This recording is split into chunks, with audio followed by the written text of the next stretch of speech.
Holly, come on back. Sorry. Because up and down the country. I spectacularly failed.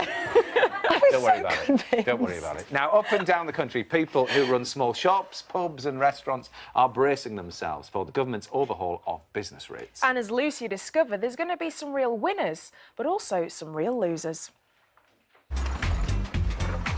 3 small family-run businesses, 3 different towns, all open for business. But for how much longer? With a government shake-up of business rates coming into force on April the 1st, around the country there's confusion and uncertainty. Many small businesses exist on a knife edge, so a hike in business rates could mean the difference between survival and going to the wall. Now, I know a little bit about this. My family used to have a shop, and business rates defeated us.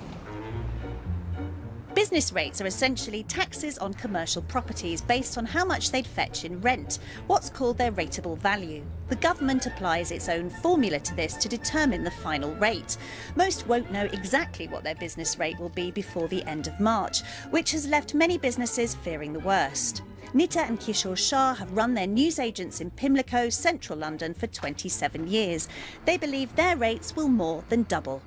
So how bad are you expecting it to be? By 2020, we'll be paying about £26,000. And what would that do to your business? We'll be gone. London and the South East, where property values have soared, will be worst affected. Nearly 200 miles away in Stockport, where rental values have fallen, it's a different story.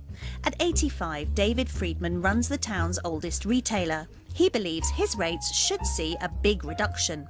We're expecting, although we don't know yet, to pay around about £7,500, which is a drop of about £4,000. It can only help us. We might even pay the staff more, you don't know. But not all business rates are calculated the same way. With shops, it's mainly based on floor space. With pubs and restaurants, it's turnover. At Bury in Lancashire, Chris and Christine McClung took over the tenancy at the Black Bull pub 6 years ago. It was a very run-down state, turning over about 40–50,000 per annum. We are now doing 540,000 net per annum. That increased turnover is a problem. It means they face a hike in rates from £6,000 to £24,000. I think it could mean that the pub as a business could be unsustainable. So 3 different businesses, 3 different prospects. But how accurate are their self-assessments, and can anything be done to improve their prospects? To find out, we've asked Mark Rigby to pay each of them a visit. His company, CVS, is one of several which, for a fee from any savings made, advises businesses on how to challenge their assessments. The government says 3/4 of businesses will see no change or a reduction in their rates. David believes he's one of them. He's first to get the once-over. I immediately noticed that the shop is quite awkward. Yes, the trouble is the staircase in the centre here. And it's good news. Mark has spotted features which reduce what the shop might fetch in rent and therefore could bring down its rateable value even further. If it falls below £12,000, David won't have to pay any business rates at all. It looks to me as if there might be scope for an appeal and potentially to bring it below £12,000, which would be even better news. Absolutely. We can put that money into stock. So what about the pub? This is the kitchen, I presume. Yeah. They're expecting a massive hike in rates.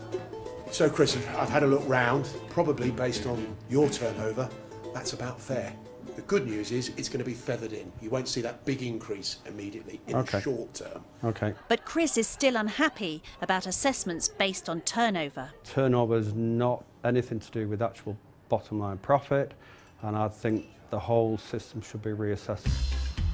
There's growing pressure for a rethink from small businesses who feel the system is unfair and confusing. But the government's valuation office rejects that. It's told us the rates will more accurately reflect the value of businesses and that there's money available to help anyone struggling. There's no doubt many small businesses will be hit. But for the Shahs, who feared their rates were going to more than double, there's a welcome surprise. Although their rateable value has shot up, Mark's now applied the government formula, bringing their bill to an affordable level. The good news is that the level of rates that you're going to pay from April the 1st has only gone up by £140. That's good news. That's good news. That's about £13,000 less than they thought they'd pay. With all this confusion, how many more people are out there unnecessarily worrying that their livelihoods are on the line? Will you sleep well tonight, now that you have heard this? Yes, definitely. Definitely. Well, Lucy is with us now. And Lucy, there has been some criticism, hasn't there, about how this has been handled. So what are the government doing to deal with the situation? Well, according to those who represent small business owners, not enough. Listen, Sajid Javid, the Community Secretary, has said there's £3.6 billion in a fund to help small businesses. We don't know exactly how this is going to be applied. It is the budget next week. We did ask the Treasury, but not surprisingly, they don't want to tell us what's going to be in it. But the Communities Department did tell us that there will be additional funds available. Lots of people still sort of saying, oh, maybe it'll be scrapped in a sort of hopeful way. It's not going to happen. Well, I've talked to industry insiders and they said it is going to happen. You might as well look for a unicorn as pretend this isn't coming. That sounds more fun, it is. Possibly, a little bit lighter, yeah. We heard there in the film talk of these changes being feathered in. So yes. What more do you have on that, and how is that going to work? Yeah, it's a funny expression, that, isn't it? Well, so Northern Ireland has basically been through the pain barrier already on this because they've already brought in their revaluation of business rates. So it's England, Scotland and Wales. I'm going to stick to England to illustrate this point because it's actually the least complicated in a way. So if your rates are being increased, you will pay over 5 years, and the first year you will only pay up to 5%. So your increase will be capped at 5%. The same works for if they're being decreased, and your decrease will be capped at 20%. It gets really, really complicated in Scotland, for example, and that is because, contrary to rumour saying the government's going to bring in £1 billion extra, this is a revenue neutral tax. It needs to stay the same. So it's like a massive balancing act, and it's incredibly complicated. Sorry about that. Well, it is quite complicated, isn't it? But thank you, Lucy. Yeah. Very much indeed.